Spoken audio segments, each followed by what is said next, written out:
Hey everybody, if your Cobalt's car battery is constantly weak and dying or not taking a charge, and you're hooking a multimeter up to it and you're seeing that as you give it gas, it's simply not increasing in voltage, you're not seeing anything happening, could be in fact a problem with the alternator. Here we can see that the voltage is increasing as I give it gas. In this example, this is showing that the alternator is in fact working. But if it's not working, you're going to need to take the alternator out and replace it. So we're just going to jump right into this alternator removal project. Let's get started. Before you attempt this job, you're going to want to make sure that the health of your battery is okay. So you're going to want to make sure it's fully charged. And when it's fully charged in the car, in circuit, let it sit overnight. If it drains under 12 volts, the battery is no good. You're going to want to swap it out and retest what I did just before. If you still have this problem, we're going to have to get started. We're going to do so by disconnecting the negative terminal of the battery. 10mm socket is used to loosen this nut, which will allow us to remove the connection. Shimmy it back and forth as I pull up, removes it from the post, and I'll situate it some way that it won't accidentally reconnect. Now let's move on to the fun stuff. We're going to start this project with the removal of this big plastic cover up top. Before we remove this cover, we need to clean around the oil cap so we don't dump all that crap into the engine when we remove the cover, because we have to remove the cap. So I'm going to spray it with some cleaner, and then I'm going to clean around the sides first with a paper towel. Make sure that's all cleaned up. Look at that. Now I'm going to remove the cap and very carefully clean around the perimeter and make sure that all that debris is gone. Only then is it safe to attempt to remove these plastics without dumping sand into your engine. There's a fitting here by the oil level check. We lift up to pop it out. Last fitting is here on the back corner as shown. We pull up to pop this one out. The third fitting was in fact the oil cap itself, already removed and cleaned. The whole unit is carefully lifted up and out of the car and put off to the side.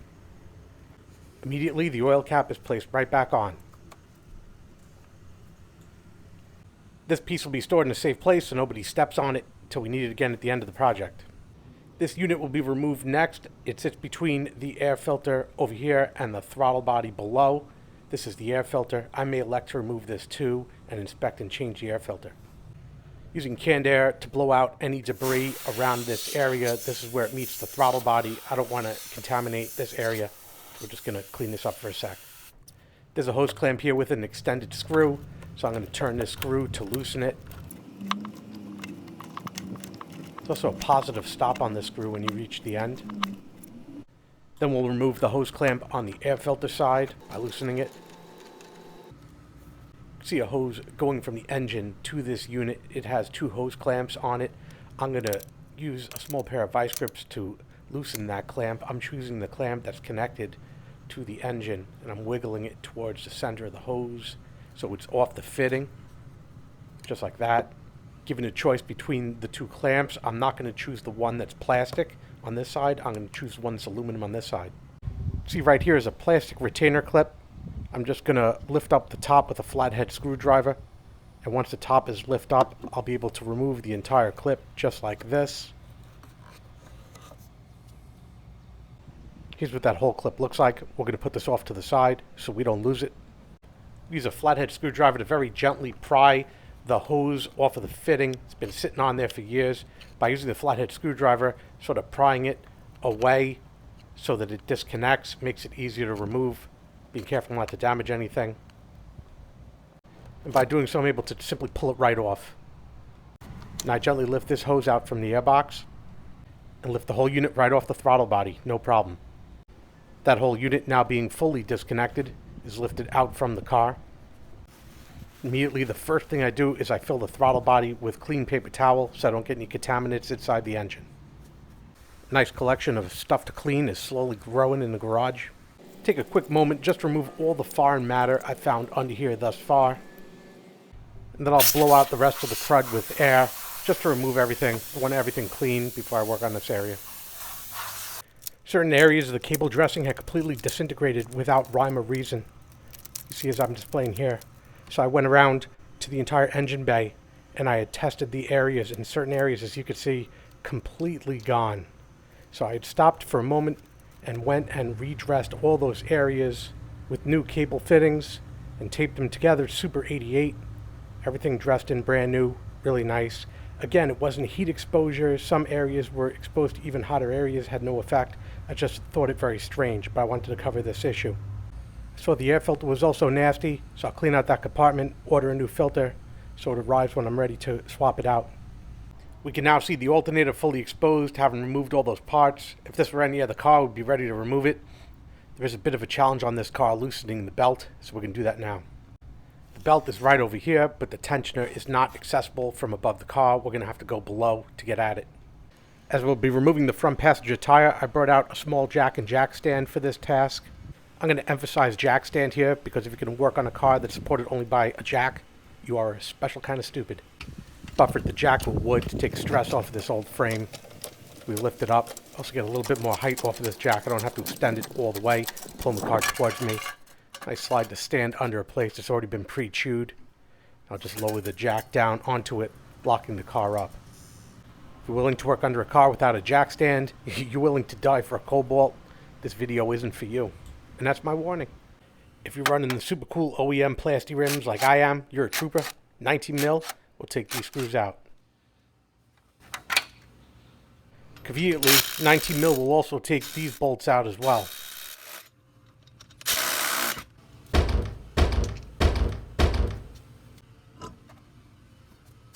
I'm going to cut the wheel all the way to the right. It's going to give me just a little bit more room to work by that access panel.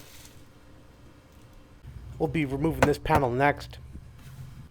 As I scroll past this entire cover, we see that there is a combination of locking clips and 7mm screws that we're going to have to remove to push us out of the way to gain access to the area we're going to work.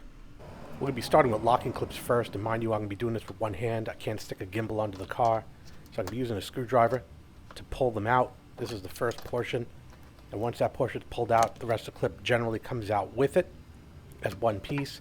It doesn't always happen though. Sometimes it comes out in two pieces, the top portion, and then you can pull out the bottom portion separately, and that's just fine too. We see a lot of these clips on this car. It's not unusual. Here we have the second piece being removed separately. No problem at all. Here's another one further up on the top left. You don't need a screwdriver to do this. They also have a tool to remove it. Just be gentle when you do it. Take your time. You don't want to break them unnecessarily. Have to go out and pay for new ones because you were careless or whatever.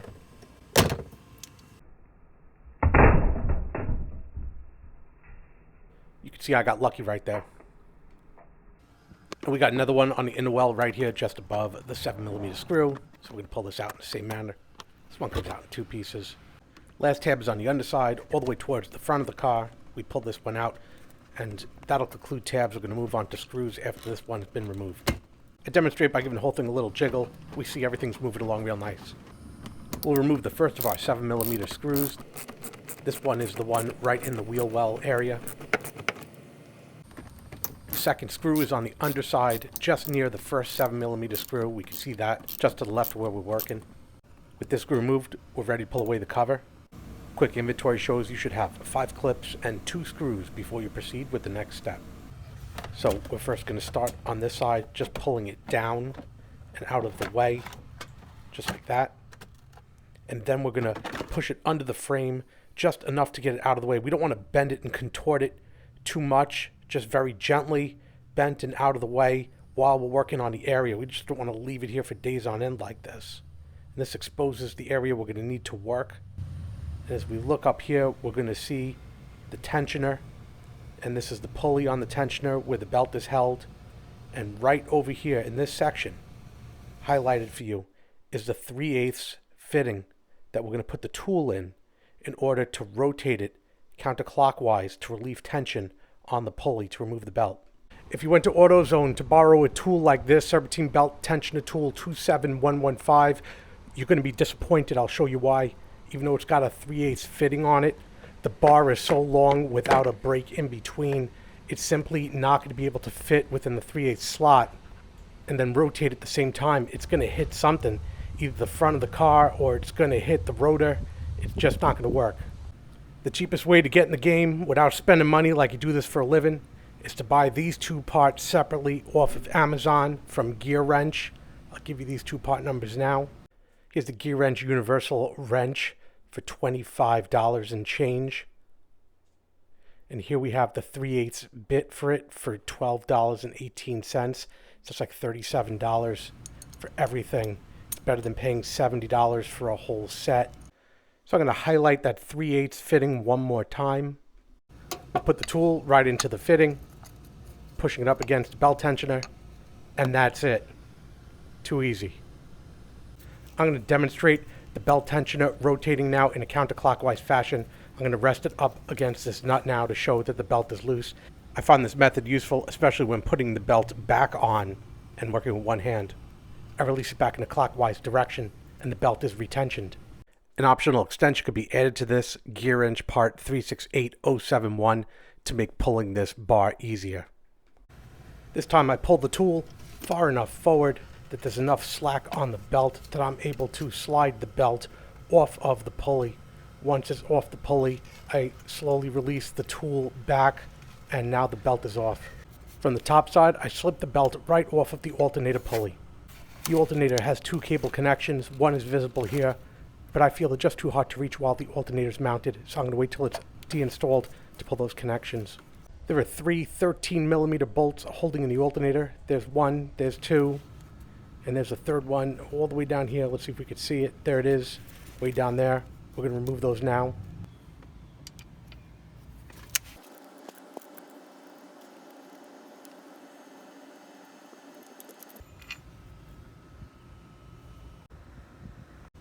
I'll say that it would be easier if the second bolt removed was the bottom bolt as opposed to the second top bolt, but it's not really that important, just pointing that out. Reason is if you save the bottom bolt for last, as you're loosening the bolt, the whole alternator's falling on you while you're trying to do this.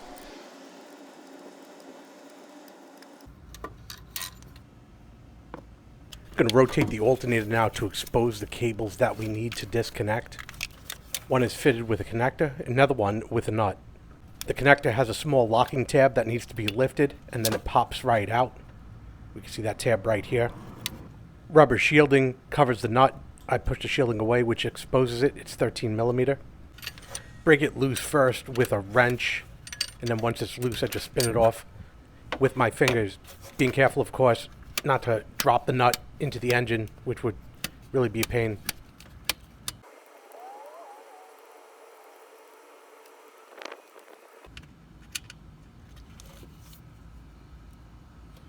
Connector's pulled off the stud, and we'll just leave it here to hang. We'll now start negotiating the alternator up and out of the car, moving the water hose out of the way.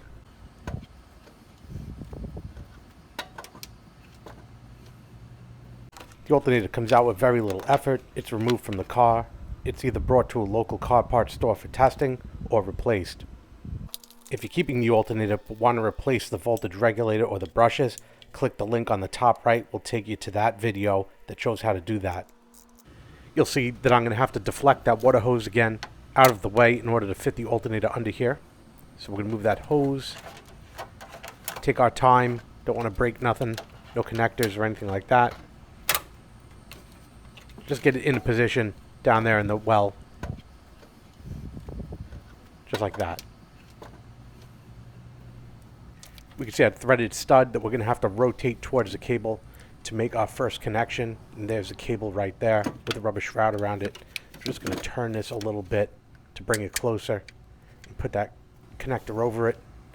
Bring the nut down to my other hand. Try not to drop it into the engine. Place it over it and just start threading it with my fingers all the way down to full seat. Not much room to work, but get it done.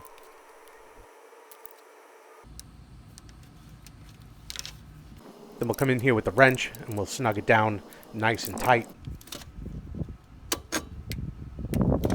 We'll bring that rubber shielding back over the nut. Make sure it's completely covering it. We don't want to short out anything.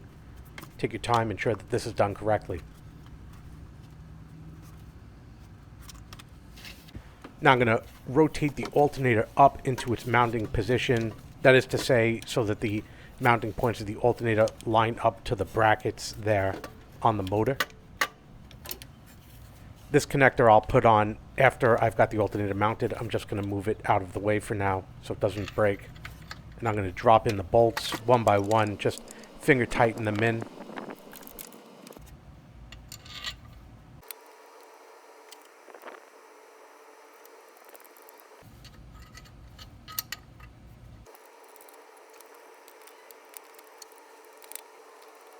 These bolts will get torqued down to 15 to 16 foot-pounds.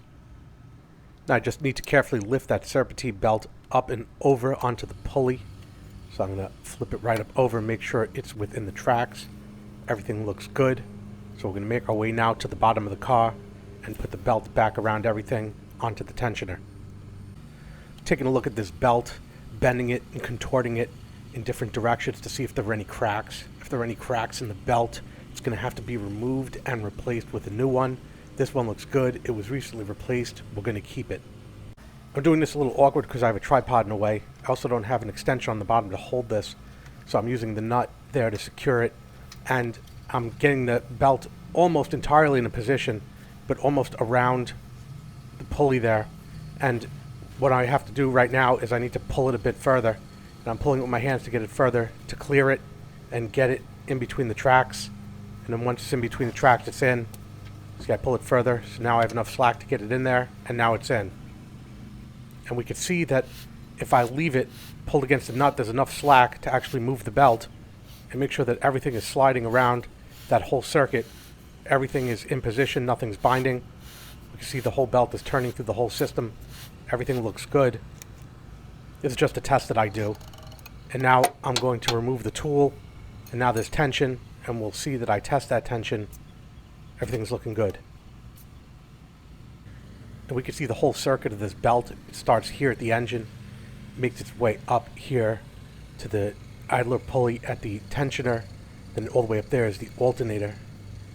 And then from the alternator, we come around forward, and there's the air conditioner compressor, around the air conditioner compressor, and then it comes back around here to the engine, to the beginning, again completing the circuit.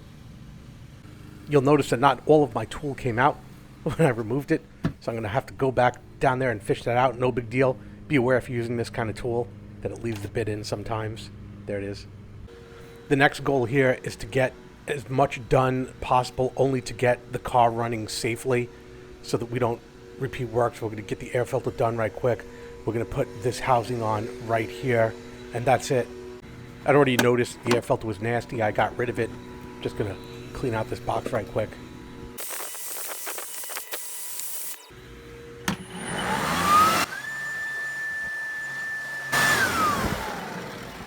I use the AC Delco ones because all the aftermarket ones seem to fit pretty terrible. They seem very hard to close the cover when you put them in.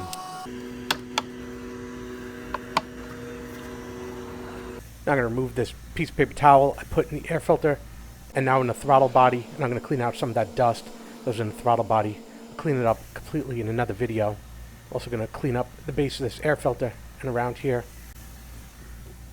And I'm going to put this whole unit back in. First, I'm going to seat it on the throttle body, and then I'm going to bring this hose around to connect the air filter, and finally this hose that connects onto the top of the engine, like so. Everything fitting in nice. I'm going to use my small vice grips to bring this hose clamp back into position, looking at the marks of the hose to clip it exactly where it was before. I'm going to make sure that this is in the groove, and I'm going to screw this down now, this hose clamp. Just get it nice and snug. Don't have to make it too tight, just like that. And I'm going to make sure that this clamp right here for the throttle body is in the groove and tighten this screw. I'm going to tighten this now again, just to make this snug. Finally, we put in that black two-piece retainer clip, and when it's in, we push the middle of it down, seat it like that. So now we have all the required engine components now installed. We'll go around back and reconnect the battery. Pull up that negative terminal, place it back on all the way, and then we'll tighten it back down. Before we concern ourselves with voltage, we make sure that everything mechanically is working in good order. We can see that the voltage is correct, running at around 14.6 to 14.8. As I give it gas, we can see the regulator cutting it out around 14.6. Right there, 14.68. So we can see that the alternator is definitely charging the battery. and the regulator is cutting off the voltage at the right point. Everything's working good. Move the black plastic cover back into position. I'm starting by putting in the retainer clips first. The two bottom ones in the well are followed by the one inside the well forward, and this is followed by the one in the back by the suspension, and then this one on the bottom all the way in front of the car. And then I have the screw inside the well that I tighten in with the ratchet. And then after this screw is one more screw, and this one is on the bottom of the car. I tighten this one in, and now the cover should be fully secured as it was found.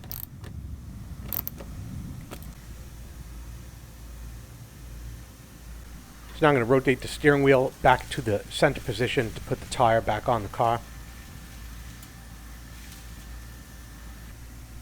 So I'm going to place the tire back on now. I'm just going to put this instruction in. There's people out there who don't know how to put on a tire correctly, so we're going to go through this. I'm going to twist on the lug nuts, and then I'm going to shimmy the tire to draw out the slack. I'm still twisting the lug nuts on by hand. And I'm going to take my tool, it's a electric tool, percussion, and just draw the slack out a little bit. I'm not trying to over tighten them because I just don't want it to be slack before I lower this tire back onto the ground. And with my jack, I'm going to raise it up so I can pull my jack stand out just high enough to clear the jack stand from the car, that's all. Pull it out, drop it down, nice and slow. And I'll pull the jack out. I'm going to set my torque wrench to 100 foot-pounds. And once that's set up, I'm going to tighten these bolts in a cross pattern progressively till they're all set up to that torque. And then I'm going to recheck them. And once I'm satisfied, we'll be ready to put the cover back on this wheel. So I'm going to place the cover over, looking at the valve stem as a guide. Sit this over. I'm going to screw these plastic nuts on by hand. Remember, this is all plastic, so you want to be careful with this. Once I got them in, I'm going to turn it in with a socket again by hand. And then once these are all turned in by hand, I'm going to go and I'm going to get a ratchet, okay? But with the ratchet, I'm just going to go and snug them down. Just very gently. I don't want to crack them. And that's it. The wheel is back on. We'll be putting on the engine cover now, so I'm going to remove the oil cap.